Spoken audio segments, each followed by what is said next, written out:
ഏറെക്കാലത്തെ എന്റെ ആഗ്രഹമായിരുന്നു നമ്മുടെ ഭരണസിരാ കേന്ദ്രമായ നിയമസഭയുടെ ഉൾവശം കാണുക എന്നുള്ളത്.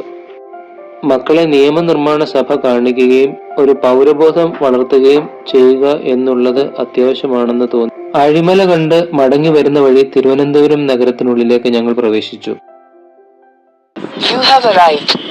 ഇപ്പോഴത്തെ നിയമസഭാ മന്ദിരത്തിന്റെ ഉദ്ഘാടനം 1998 മെയ് 22 അന്നത്തെ രാഷ്ട്രപതി KR നാരായണനാണ് നിർവഹിച്ചത്.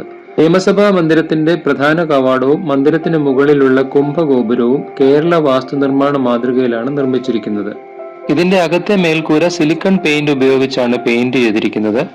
അങ്ങനെ ചെയ്തിരിക്കുന്നത് ചിലന്തിവലയും മറ്റും ഉണ്ടാവാതിരിക്കാനും കൂടാതെ പുറത്തുനിന്നുള്ള പ്രകാശം മേൽക്കൂരയ്ക്ക് ചുറ്റിനുമായി വെച്ചിരിക്കുന്ന ഗ്ലാസ് ജനാലകളിൽ കൂടെ അകത്തേക്ക് പ്രവേശിച്ച് പ്രതിഫലിച്ചിട്ടാണ് ഹാളിലേക്ക് പ്രകാശം എത്തുന്നത്. നിഴൽ വീഴുകയില്ല എന്നുള്ളതാണ് ഇതിന്റെ മറ്റൊരു പ്രത്യേകത. ഉൾവശം മുഴുവനായും തടി കൊണ്ട് അലങ്കരിച്ചിരിക്കുകയാണ്. ഈ തടി നിലമ്പൂർ കാട്ടിൽ നിന്നും കൊണ്ടുവന്നിട്ടുള്ള തേക്ക് തടിയാണ്. 7 സന്ദർശക ഗാലറികളാണ് നിയമസഭയിൽ മൊത്തത്തിലുള്ളത്. മീഡിയ പേഴ്സണാലിറ്റിക്ക് അതിനുള്ളിൽ കയറി വീഡിയോയോ ഫോട്ടോഗ്രാഫിയോ ചെയ്യാൻ അനുമതിയില്ല. പകരം അവരുടെ പ്രതിനിധികൾക്ക് അവിടെ ഇരുന്ന് കാര്യങ്ങൾ എഴുതിയെടുക്കാനായിട്ട് സാധിക്കും. സന്ദർശക ഗാലറിയിൽ ഉള്ള കസേരകളെല്ലാം വയനാട്ടിലെ ആദിവാസികൾ നെയ്ത ചൂരലുകൊണ്ട് ആണ് ഉണ്ടാക്കിയിരിക്കുന്നത്. തറയിൽ പതിപ്പിച്ചിരിക്കുന്ന പരവതാനി മുഴുവനായും യാക്കിന്റെ തോലുകൊണ്ട് ഉണ്ടാക്കിയിട്ടുള്ളതാണ്. നിയമസഭാ സമുച്ചയത്തിന്റെ ആകെ വിസ്തീർണം 61,760 ചതുരശ്ര മീറ്റർ ആണ്.